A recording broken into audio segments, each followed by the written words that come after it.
Boa noite, sejam bem-vindos ao Eleições Açores 2012. Hoje vamos conhecer a CDU, a Coligação Democrática Unitária, formada pelo PCP, Partido Comunista Português, e pelo Partido Ecologista Os Verdes. Hoje temos Aníbal Pires, que é coordenador regional do PCP, mas está aqui na qualidade de candidato por São Miguel pela CDU. Vamos começar pela questão que hoje também faz notícia, que também teve a sua intervenção no nosso telejornal, tem a ver exatamente com a sugestão do Conselho de Finanças sobre, transmitindo aquela ideia de um aumento de impostos, tanto nos Açores como na Madeira, por troca de menos transferências da República para os Açores. Antes de responder à sua questão, quero agradecer o convite que me foi formulado, em meu nome pessoal e em nome da CDU, e também desejar uma boa noite a todos os telespectadores da RTP Açores.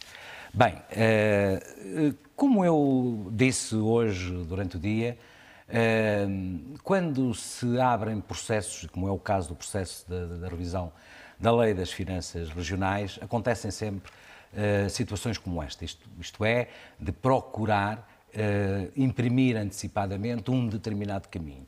E os conselheiros do Ministro das Finanças, do Ministro Vítor Gaspar, resolveram, digamos, fazer aquela sugestão que eu considerei, enfim, infeliz, porque demonstra, por um lado, desconhecimento, mas demonstra, sobretudo, uma clara intenção de desresponsabilização do Estado, porque aquela sugestão não foi feita só relativamente às regiões autónomas, foi feita também para as autarquias locais, o que quer dizer que este governo, o governo do PSD e do CDS que governa o país, tem uma ideia para reconfigurar aquele que é o Estado português, e isto conforma, em nossa opinião, um profundo ataque quer ao poder local, quer ao poder regional autónomo. E pela parte da CDU, por parte, digamos, da nossa candidatura, mas também por parte do PCP, é evidente que não é admissível, digamos, que o Estado, com este quadro constitucional, que é o de um Estado unitário,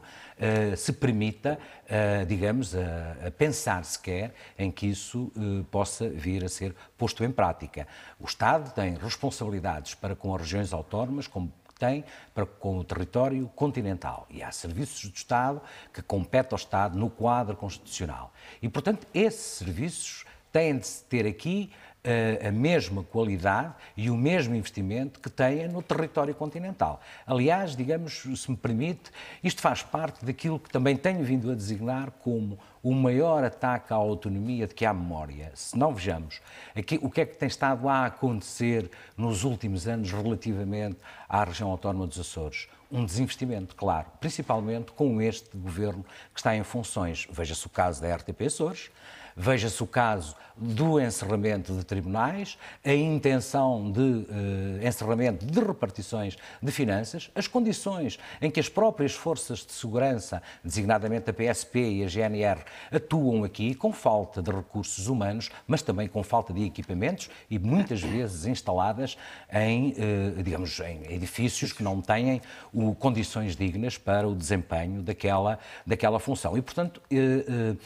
isto nós temos de exigir ao Estado. E temos de exigir ao Estado. Não temos nós que assumir. A região autónoma não tem que assumir essa despesa, não tem que assumir essa responsabilidade. Essa é uma responsabilidade que nós temos de exigir ao Estado.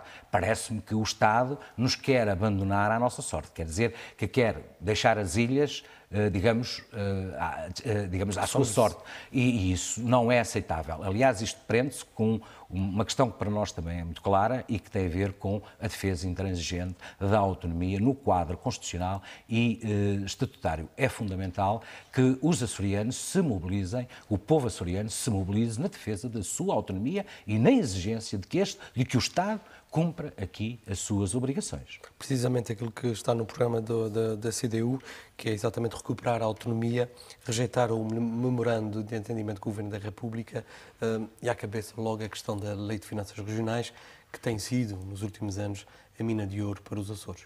não tem sido a mina de ouro para os Açores. Eu julgo que, e vejamos o seguinte, a Lei das Finanças Regionais foi aprovada em 1998. E em 1998, e a partir dessa data, digamos, nós ficámos com um instrumento que possibilitava, de facto, que a autonomia se fosse cumprindo. Cumprindo com alguma estabilidade. E porquê? Porque passámos a partir daí a conseguir fazer um plano de investimentos e um orçamento com rigor, porque até aí aquilo que nós assistíamos era à boa ou à pouca ou muita vontade em, digamos, financiar a região. E isso dependia da vontade do governo do Estado português. Ora bem, a partir dessa data, isso acabou e nós começámos aqui a ter estabilidade orçamental e financeira. E, portanto, não há aqui nenhuma benesse aos Açores. O que há é, de facto, um quadro legal que permite aos açorianos, que permite aos órgãos de governo próprio da região de gerirem os seus recursos financeiros como muito bem entendam. E, portanto, não há aqui nenhuma benesse. Há, de facto, é um quadro legal que diz e que conforma o financiamento da região. Portanto, há aqui uma outra questão que é fundamental. Mas quando a revisão da Lei de Finanças Regionais, que foi considerada ou criticada, por exemplo, pelo Governo da Madeira, que viria a beneficiar em muito os Açores em detrimento da Madeira? A posição que nós temos relativamente às regiões autónomas, quer no quadro nacional, quer no quadro da União Europeia, relativamente ao Estatuto da Ultraperiferia, é a seguinte: as regiões autónomas são diferentes. E são diferentes, desde logo, porque, no caso dos Açores e da Madeira, isso percebe-se perfeitamente, são apenas 2 ilhas na região autónoma da Madeira, aqui somos 9 ilhas. 9 ilhas pulverizadas ao longo de 66 mil quilómetros quadrados no Atlântico Norte. Portanto, não é bem a mesma situação. O que quer dizer que nós temos aqui de replicar investimento público para dotar as diferentes parcelas da região com equipamentos ao nível da saúde, ao nível da educação, enfim, um conjunto de equipamentos das infraestruturas portuárias e aeroportuárias e, portanto, o investimento aqui é completamente diferente para satisfazer esta, que é uma especificidade nossa. Mas também... E que tem que ser tido em conta. Tem que ser, certamente. Mas também relativamente às políticas europeias, mesmo no quadro do Estatuto da Região Ultraperiférica, porque nós, certamente, somos diferentes dos DOMs franceses. Por exemplo, já dei o exemplo aqui da Madeira. Somos, certamente, diferentes dos DOMs franceses, até porque há DOMs franceses que estão em território continental, no norte, por exemplo, do continente sul-americano. Portanto, e depois há especificidades que têm a ver até com a própria produção, enfim, um conjunto de condições que é preciso atender. Aliás, eu julgo que relativamente às políticas às políticas comuns europeias, um dos problemas é a sua aplicação linear. E a aplicação destas políticas não pode ser linear, porque as realidades são diversas e, portanto, se nós queremos caminhar no sentido da convergência, isto é, no sentido da igualdade, na igualdade sem ser igualitarismo, é claro, se queremos convergir, então temos de atender às diferenças. E a nossa região é substantivamente diferente da região autónoma da Madeira, dos DOMs franceses e até das Ilhas Canárias. E acha que isso tudo será suficiente para que a Lei de Finanças Regionais seja intocável, pelo menos para já? Bem, essa é a nossa proposta. Nós hoje fizemos esse desafio. E fizemos o desafio de que se conseguisse um consenso dentro de uma proposta que nós fazemos, a que chamamos compromisso autonómico, mas que tem outras medidas, que a Lei das Finanças Regionais não fosse alterada ou não fosse revista. E porquê? Num outro quadro quadro político diferente, não teríamos nenhum problema em ir partir para a discussão, porque julgo que pode haver ainda correções que sejam mais vantajosas para a região autónoma dos Açores. Mas a verdade é esta: neste contexto político em que a despesa pública, ou melhor, tudo aquilo que se assemelha à despesa pública, porque eu não encaro isto como uma despesa pública, portanto, mas tudo aquilo que se assemelha à despesa pública ou é para cortar ou é para eliminar, e portanto temos de ter aqui muito cuidado, e julgo que no quadro da Lei das Finanças Regionais, tal como ela está atualmente, está suficientemente aberta para que nos Açores se tomem as decisões que forem necessárias tomar, desde que haja um consenso dos partidos que tiverem assento parlamentar na próxima legislatura. Como é que a CDU vê esta crise nacional com algumas agravantes no caso dos Açores. O contacto que tem feito com as pessoas, quais são as maiores preocupações? Bem, as maiores preocupações são certamente o emprego e o rendimento. Mas eu, se me permite, Orlando, antes de, digamos, dizer, enfim, de evoluir um pouco mais nesta questão, gostava de dizer o seguinte. Nós estamos a chamar crise, e de facto é uma crise, mas no fundo, e se quisermos chamar os bois pelos nomes, como se costuma dizer popularmente, então vamos dizer que isto não é uma crise. Isto é o capitalismo na sua fase, digamos, no seu estádio mais perto da pureza. Isto é, nós tivemos até determinada altura um sistema capitalista eivado com alguma social-democracia, com algum socialismo, chamado socialismo democrático. Isso acabou. Temos hoje aqui capitalismo puro e duro. E digamos que portanto, esta crise não passa de ser um estádio do capitalismo em que, digamos, bem perto da sua pureza. Mas relativamente às preocupações, as preocupações são de facto a questão do emprego e do rendimento. Nós o que temos vindo a assistir é a tomadas de medidas, quer na República, quer seguidas aqui depois na região autónoma, que estão a retirar rendimento aos trabalhadores, rendimento às famílias. Ora bem, se retiramos rendimento, seja por via direta, seja por via indireta, leva a uma diminuição do consumo. Aliás, isto não sou eu que digo, são os indicadores da Direção-Geral do Tesouro, quando faz as suas análises da execução orçamental, e foi o que se viu ao fim do primeiro semestre. Aliás, os indicadores já eram anteriores, de uma forte diminuição da receita. E essa diminuição da receita deve-se a quê? Deve-se, no essencial, à baixa do consumo. E a baixa do consumo ficou a dever-se a quê? À baixa do rendimento. Portanto, esta é uma... Digamos que as duas coisas estão ligadas. Quando nós baixamos o rendimento, é evidente que o direto baixamos o consumo. E os pequenos e médios empresários sofrem com isto, porque os pequenos e médios empresários, quer na região, quer no país, é que estruturam social e economicamente a economia e em termos sociais também.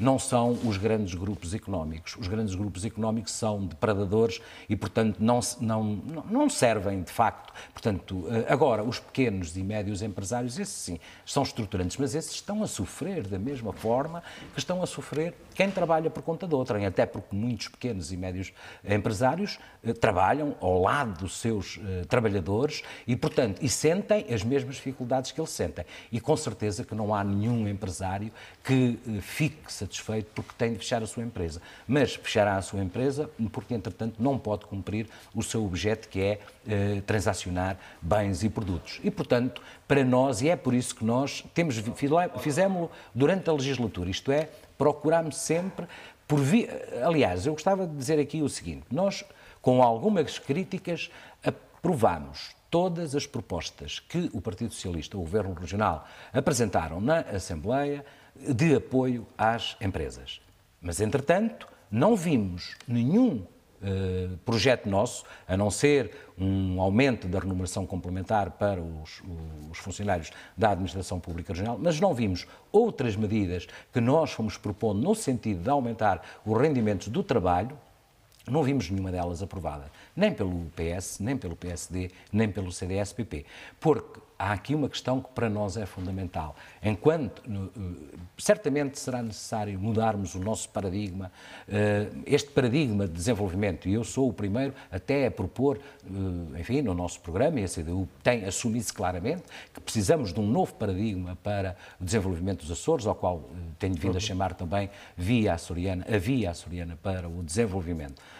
Mas é com certeza necessário encontrar essa via e, portanto, alterarmos aqui o paradigma. Mas a questão é esta, nós temos uma economia assente no consumo e se nós baixamos o consumo da forma como estamos a fazer, só pode dar este resultado. O resultado só pode ser o empobrecimento das famílias e a falência e a insolvência das empresas e, portanto, um ciclo recessivo que nunca mais acaba e que não resolve problema nenhum, como isto está visto. Nós temos, digamos, esta submissão ao memorando da Troika leva-nos para uma situação que, se nada for alterado, designadamente aquilo que temos vindo a propor ao longo do tempo para o país, designadamente a reestruturação da dívida, o apuramento do valor real da dívida, os prazos de pagamento, etc. Nós chegaremos a 2015 numa situação bem pior da que temos hoje e, digamos, numa situação em que não haverá, digamos, disponibilidade financeira para pagar os encargos com a dívida, que entretanto têm vindo a subir, como todos nós já percebemos. Portanto, este não é o caminho. O caminho tem de ser um outro, tem de ser de recuperação da nossa soberania e, no caso da região autónoma dos Açores, de recuperação da nossa autonomia. O Aníbal Pires acha que quando o Governo Regional implementou a remuneração compensatória para compensar os salários entre 1.500 e os 2.000 euros, esteve a pensar exatamente em evitar a baixa do consumo nos Açores, ou acha que isso foi mais uma medida para ganhar simpatias? Não, com certeza que pensou, mas a verdade é esta, é que o Governo Regional propôs, e nós apoiámos a medida, em 2011, mas em 2012, para 2012, o PCP, em sede, o deputado do PCP, eu próprio, em sede da discussão e aprovação do orçamento, pusemos esta questão, remuneração compensatória para todos os níveis salariais,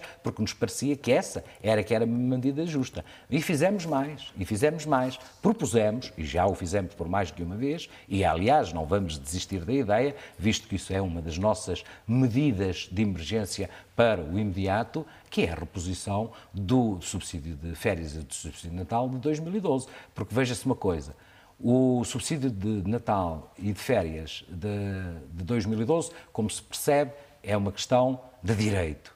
É uma questão de justiça, desde logo, mas é uma questão de direito também, olhando para aquilo que o Tribunal Constitucional nos disse. Entretanto, isso não foi reposto. Mas aqui na região autónoma dos Açores podia ter sido reposto e nós propusemos-lo. O Governo Regional, entretanto, não quis. Não quis isso, nem quis alargar a remuneração compensatória. E não quis isso, mas ficou com o dinheiro no orçamento da região. Porque o dinheiro dos trabalhadores da administração pública regional não foi para o orçamento do Estado. Ficou no orçamento da região.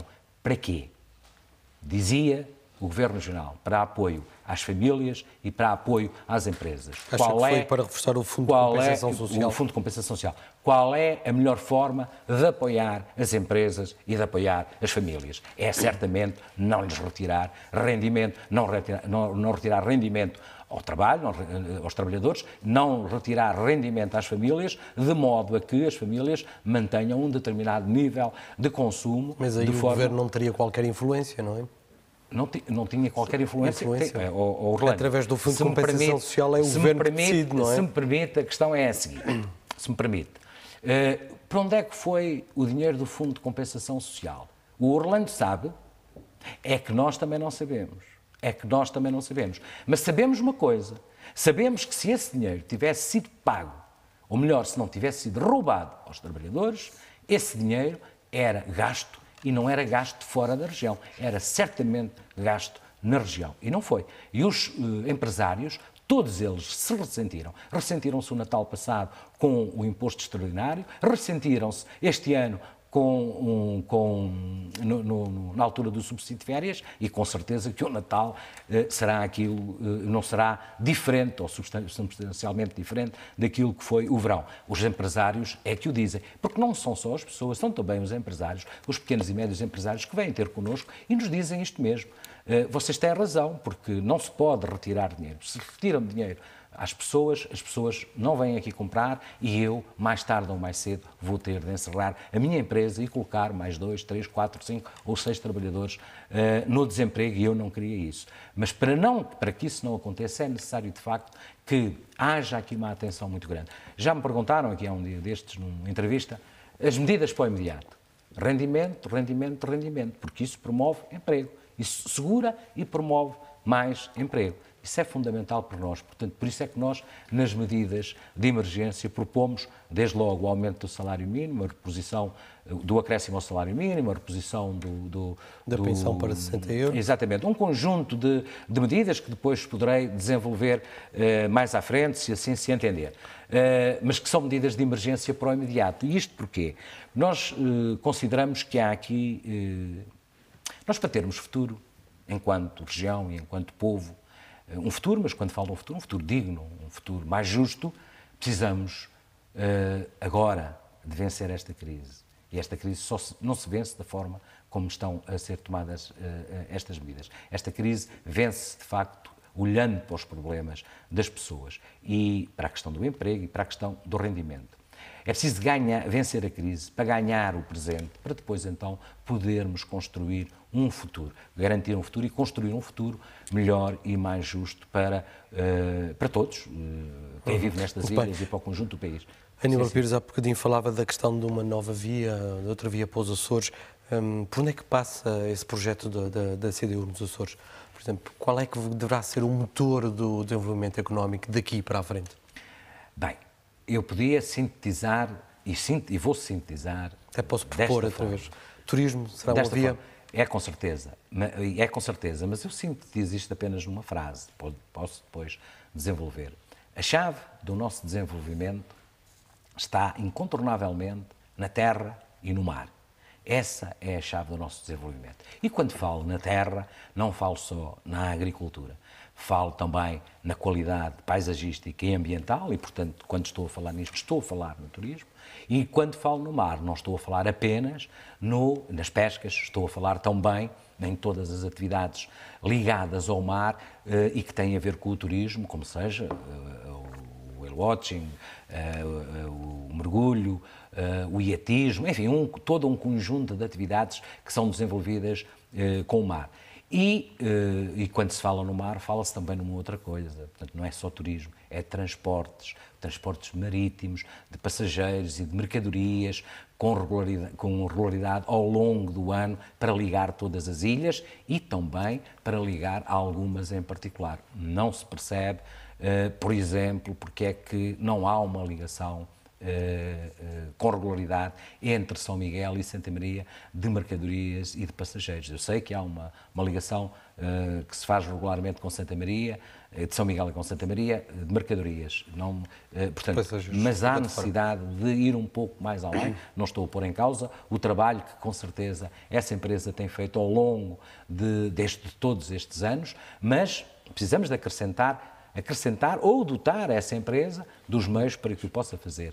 Mas, portanto, quando estou a falar do mar, e este mar próximo, este mar nosso aqui, que nos une e que nos separa, e de facto é preciso encontrar aqui soluções para que o mar nos una cada vez mais. Mas também falo do Atlântico e da bacia do Atlântico, da questão da geografia. A geografia colocou-nos aqui, nesta posição, no Atlântico Norte.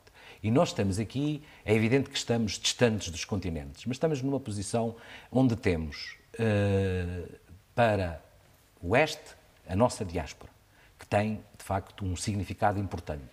Temos para sul a Macaronésia e na costa ocidental e na costa ocidental da África e na costa oriental da América do Sul temos o Brasil e temos os países lusófonos. E, portanto, esta situação da geografia e desta distância e, digamos, da ultraperifericidade também nos traz aqui algumas vantagens. Estes são certamente... Precisa de ser mais potenciada. Exatamente. Estes são certamente parceiros, os nossos parceiros preferenciais com os quais temos de encontrar formas de cooperação económica, política, social, cultural. E é evidente, e desde logo, o continente europeu e o país a que pertencemos, certamente, temos de encontrar essas formas. Mas a chave, de facto, é o mar e a terra. E no mar e na terra, os setores produtivos têm, de facto, de ter um peso muito importante. Nós não podemos ter nenhuma veleidade. A riqueza produz-se no setor produtivo, no setor primário. E, portanto, a agricultura, e quando falo na agricultura, falo em todos os aspectos da agricultura, não estou apenas a falar no leite, não estou apenas a falar na carne, estou a falar numa outra coisa que é na alguma diversificação, porque nós, em termos dos hortofrutícolas, somos muito dependentes das importações e, portanto, há necessidade aqui de nós de reduzirmos esta dependência e conseguirmos alguma soberania alimentar. A agricultura é fundamental. Aliás, é das artes que mais deve ser acarinhada, é a agricultura. E nós temos, sendo que a nossa terra é exígua, portanto, aquilo que é o nosso território é exíguo, mas a verdade é que é pródigo, isto é, produz muito e temos aqui condições para produzir, para diversificar a nossa produção, não só para o mercado interno, mas em algumas situações e alguns produtos agrícolas. O que é que acha que é preciso até para se fazer? O que é necessário é, de facto, investir e criar aqui alguns programas de apoio para o desenvolvimento da atividade agrícola, mas é preciso, há aqui uma outra questão, Orlando, se me permite. Nada disto é possível se nós não tivermos um sistema integrado de transportes, marítimo e aéreo, de baixo custo e que adequado às necessidades de cada uma das ilhas. Porque é que nós, em São Miguel... Normalmente as pessoas queixam-se sempre do transporte, não é? Exatamente. Muito bem, mas porquê é que nós lá está aquele senhor ali a falar de que é preciso produzir, mas depois queremos exportar para onde exatamente. E necessitamos. Porquê é que nós não havemos de comer em São Miguel iogurte produzido nas flores? Não, enfim... Eu já provei o iogurte das flores, é muito bom, eu gostava de comer aqui e preferia comer o iogurte das flores aqui em São Miguel do que embora eu já agora dizer, só como iogurte daí ao Açor, perdoa-se a publicidade, não interessa, é nosso, é regional, é bom e portanto só como desse. Mas, eventualmente, se tivesse aqui a alternativa de ter o iogurte das flores, certamente que também faria, por vezes, essa opção. Mas a verdade é que isso, com o atual sistema de transportes, é praticamente impossível. E, portanto, quem diz os iogurtes diz outros produtos que ou que são perecíveis ou cujo prazo de validade é relativamente curto e, portanto, nós temos aqui um conjunto de produções, quer as que são tradicionais, quer outras que possam ser introduzidas, designadamente, por exemplo, a agricultura biológica, julgo que merece aqui também um certo apoio e, sobretudo, a criação de agências para que essas produções possam desenvolver-se e possam ser devidamente comercializadas, olhando para o mercado interno, mas também olhando para o mercado externo, até porque nós hoje conseguimos colocar muitos produtos de alta qualidade no mercado interno e que não são produtos só, portanto, já não falo no leite, já não falo na carne, mas há outros produtos que nós estamos a conseguir colocar no mercado externo e que têm, é evidente que se nós olharmos para os números, são sempre números pequenos, mas nós não somos grandes. Portanto, nós temos primeiro de tomar consciência da nossa dimensão. A nossa dimensão é a que é e, portanto, temos de desenhar as políticas em função não de uma grande escala, não de um grande mercado, mas do mercado que somos e das potencialidades que temos para produzir. Acha que seria suficiente produzir só para consumirmos? Já dava uma grande ajuda à economia? Certamente, quer dizer, reduzir a nossa dependência externa em termos de produtos alimentares era fundamental. Aliás, aquilo que se desenha para o próximo século, e já aconteceu até no princípio deste século, de vez em quando, há alguns produtos alimentares, o preço dispara. Enfim, o que está a acontecer agora com as matérias-primas, não é? Por vários motivos que, enfim, daria para certamente para uma outra entrevista, para um mas debate. Que agora não, e vamos tentar avançar mais. Aníbal Pires, falávamos da questão do turismo, quis sublinhar aí também dois aspectos importantes do setor primário da nossa região, agricultura e pescas. Em relação ao turismo, propõe uma alteração do figurino atualmente que existe nos Açores? Qual é a ideia da Certamente. Eu julgo que o destino Açores, o destino turístico Açores, é um turismo de excelência, ainda é um turismo de excelência.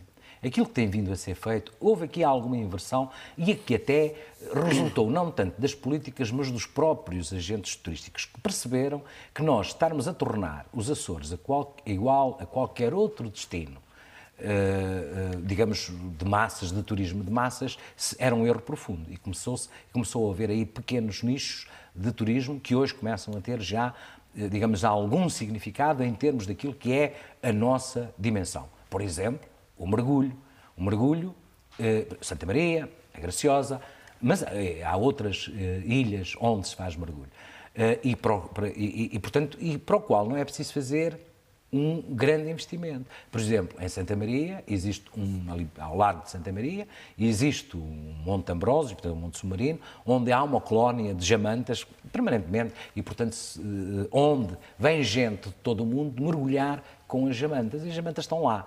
Nós não pagamos nada pelas jamantas, não temos de fazer nenhum investimento com as jamantas, aquilo que temos de fazer é promover esse destino, e eu estou aqui apenas a dar um pequeno exemplo, e fazer outra coisa, é não dificultar a quem quer vir mergulhar, porque, por exemplo, a transportadora aérea regional, que eu acho que nós devemos preservar, e, portanto, isto sendo agora uma crítica à SATA, eu considero que a SATA deve ser preservada e deve ficar no domínio público, mas a questão é esta: a SATA estava a levar uma tarifa acrescida para quem transporta material de mergulho. Não pode ser.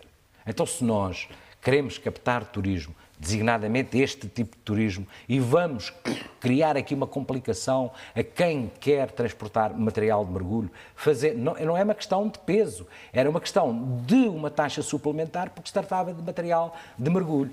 Essa é uma das situações que é inconcebível e que tem de ser certamente alterada. Mas isto para lhe dizer que o modelo do turismo tem de ser profundamente alterado. Nós, quando olhamos aqui para a orla marítima de Ponta Delgada e vemos-la, grande parte dela está completamente descaracterizada, portanto, com grandes hotéis e, infelizmente, não estão cheios, nem meios, alguns deles estão vazios. Bom seria que estivessem cheios, mas se alguma vez passou pela cabeça de alguém que aquele conjunto de hotéis tivesse permanentemente uma ocupação que desse viabilidade, enganou-se redondamente e partiu de pressupostos errados. E, portanto, o problema tem a ver, prende-se com as tarifas aéreas, mas não se prende só com as tarifas aéreas. Há outras questões, o próprio preço da hotelaria é elevado, o renta-car é elevado, as refeições, a alimentação é elevada, portanto, há aqui um conjunto de circunstâncias que se repensar isto. Mas tenha de se repensar isto tudo. Mas Orlando, tem sobretudo de se pensar no seguinte: quando nós tornarmos os Açores numa região igual a tantas outras que há no mundo, ninguém cá vem, porque há uma coisa que o turismo de massas, que está associado ao turismo de massas, de uma forma geral, que é sol e areia, sol e praia. E nós temos para oferecer isso temos para oferecer, mas é numa quantidade muito reduzida. E, portanto, ninguém vem aos Açores, penso eu, para aproveitar sol e praia. Vem-se aos Açores porquê? Porque nós temos uma paisagem única, temos uma grande qualidade ambiental, temos um conjunto de atividades ligadas ao ecoturismo que temos de desenvolver. E, portanto, e depois há aqui, nós não podemos estragar o nosso destino. Se queremos dar sustentabilidade ao turismo, não podemos estragar o nosso destino. O nosso destino é único no mundo. E isso é que o torna excelente.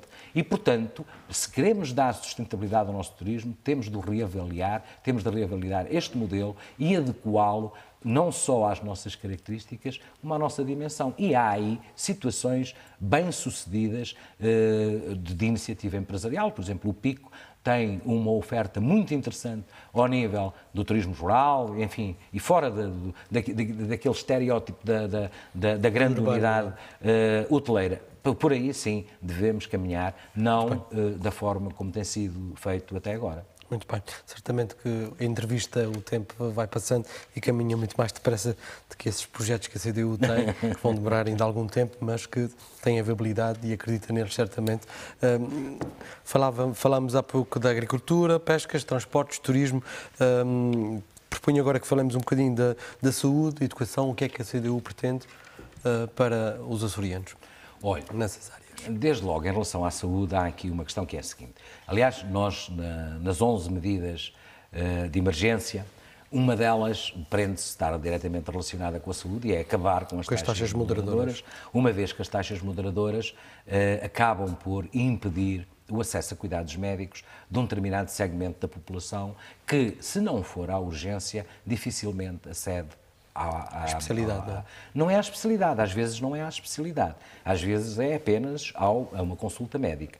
E, portanto, a forma mais fácil, mas é para que se cumpra um direito dos cidadãos, é ir à urgência do hospital. E isto porquê? Porque, entretanto, os cuidados de saúde primária, ou melhor, a política de saúde desenhada na região não foi desenhada para a saúde, é uma política desenhada para a doença. E, portanto, se a política for desenhada para a saúde e se os nossos centros de saúde e as extensões dos centros de saúde funcionassem com os devidos recursos humanos especializados, quer médicos, quer enfermeiros e outros técnicos de saúde, se funcionassem, é evidente que as urgências do hospital certamente, ou dos hospitais, certamente não teriam esse problema e não havia necessidade de introduzir taxas para moderar a ida de quem está doente à urgência, porque, no fundo, as taxas são moderadoras, que é para moderar a ida dos cidadãos para acederem a...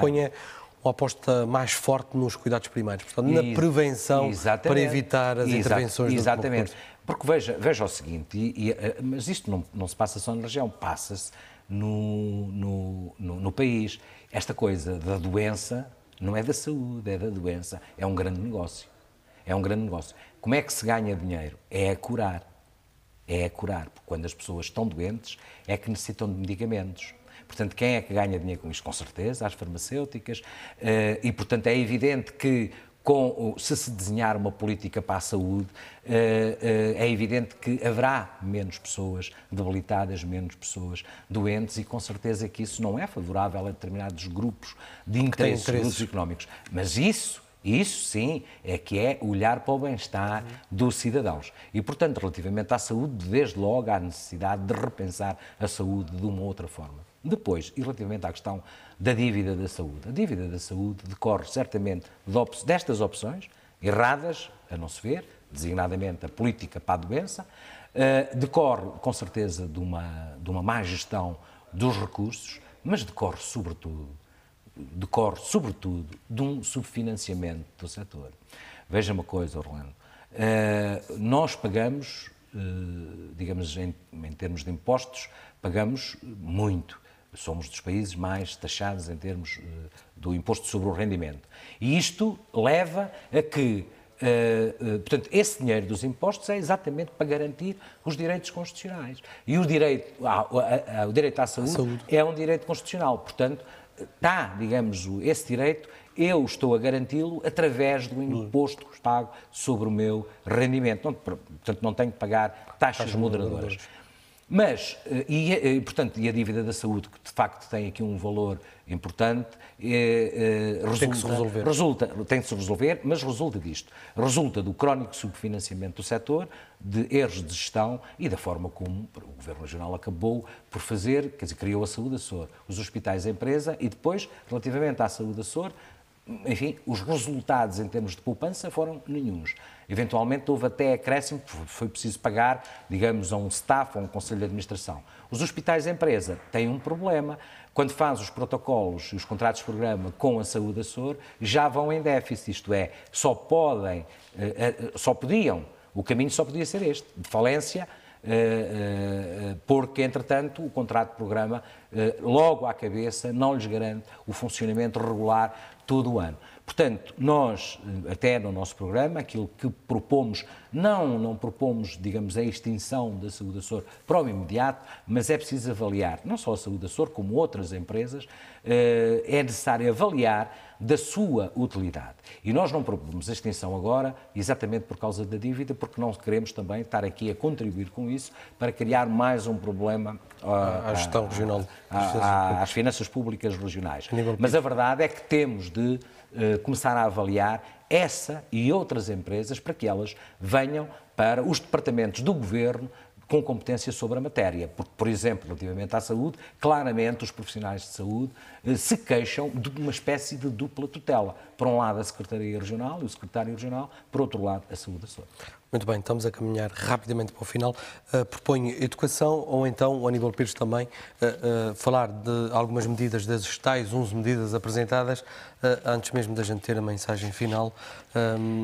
Vejo aqui que também tem uma das medidas que é a redução da fatura de eletricidade e o emblemático já sempre é sempre esta uma bandeira do PCP, neste caso também da CDU, que é o reforço de meios da Inspeção Regional de Trabalho. Muito importante nesta altura. É, com certeza, é muito importante nesta altura o reforço dos meios da Inspeção Regional de Trabalho, até porque há uma tendência a que se abuse. Aliás, há situações, enfim, que são do nosso conhecimento, que ainda a lei não está aprovada, quando, digamos, há alterações às leis do trabalho e já alguns empresários estão a pô-la em prática e, portanto, isso é necessário. Mas estas 11 medidas de emergência, portanto, 10 delas destinam-se no essencial, ou 9 delas destinam-se no essencial ao rendimento, por via ou do aumento de acréscimos ou pela redução, designadamente, da fatura da eletricidade, que me parece que é fundamental, porque a elétrica regional é ainda maioritariamente pública. Têm vindo a apresentar resultados líquidos, enfim, com um valor com significado, importante, não é? Com muito significado. Esse valor aí pode perfeitamente ser utilizado, em vez de ir para os dividendos dos acionistas privados e mesmo para o orçamento regional, pode servir para ajudar a reduzir o preço do quilowatt-hora, reduzindo assim a fatura de eletricidade, quer das famílias, quer das empresas. Mas nós, nestas medidas, temos, e se me permite, a devolução dos subsídios de Natal e de férias, que já tínhamos falado, mas que não abdicamos dela, aumentar o acréscimo do salário mínimo nacional, regional, o complemento de pensão, o tal reforço dos meios de inspeção de trabalho, a redução da fatura da eletricidade, mas também a alteração e o aumento do valor do fundo de pesca, a criação de um programa ocupacional para a agricultura, julgamos que era importante, até porque valorizamos muito, como eu disse há pouco, a questão da agricultura, o fim das taxas moderadoras, manuais escolares, não por empréstimo, mas fornecidos gratuitamente às famílias, porque julgamos que esta é uma medida muito importante, aliás, chumbaram-nos esta medida na última legislatura, e a criação de verdadeiros passos sociais, porque aquilo que o Governo Regional criou na última legislatura é apenas um bilhete combinado. E estes passos sociais que abrangessem também os transportes marítimos de passageiros. E, finalmente, aquela que para nós julgamos que é muito importante na defesa dos interesses, quer do presente, quer do futuro, da nossa autonomia, e que é um compromisso autonómico que nós propomos ao povo açoriano, desde logo, mas que propomos também como um desafio a todos os outros partidos, e que tem a ver com o seguinte, e que tem a ver com as tarifas aéreas internas e externas de baixo custo, garantidas pela SATA e conseguidas junto da República e junto da União Europeia no quadro do aprofundamento do Estatuto da Ultraperiferia. A manutenção da atual Lei das Finanças Regionais, garantir os direitos de produção, é fundamental garantir os direitos de produção, e aqui está a questão das cotas leiteiras, e para dar corpo a um princípio que para nós é fundamental e que julgo muito adequado ao momento que vivemos, que é produzir local, consumir local. Recuperar a gestão das 200 milhas parece-nos fundamental e, finalmente, salvaguardar os interesses da região na exploração dos recursos dos fundos marinhos. Portanto, este compromisso autonómico é um desafio que eu julgo que estas medidas que eu aqui acabei de anunciar, era fundamental que se estabelecesse aqui um consenso alargado e em defesa do povo açoriano, em defesa da autonomia e em defesa do nosso futuro. Muito bem. Aníbal Pires, obrigado por ter estado aqui, já escutamos o nosso tempo. Obrigado, foi um prazer estar consigo e estar com os telespectadores da RTP. Muito bem. E para si, telespectador, foram estas as ideias, as novidades trazidas aqui pela CDU, pela voz de Aníbal Pires, que é candidato pela CDU por São Miguel. Boa noite, fiquem bem.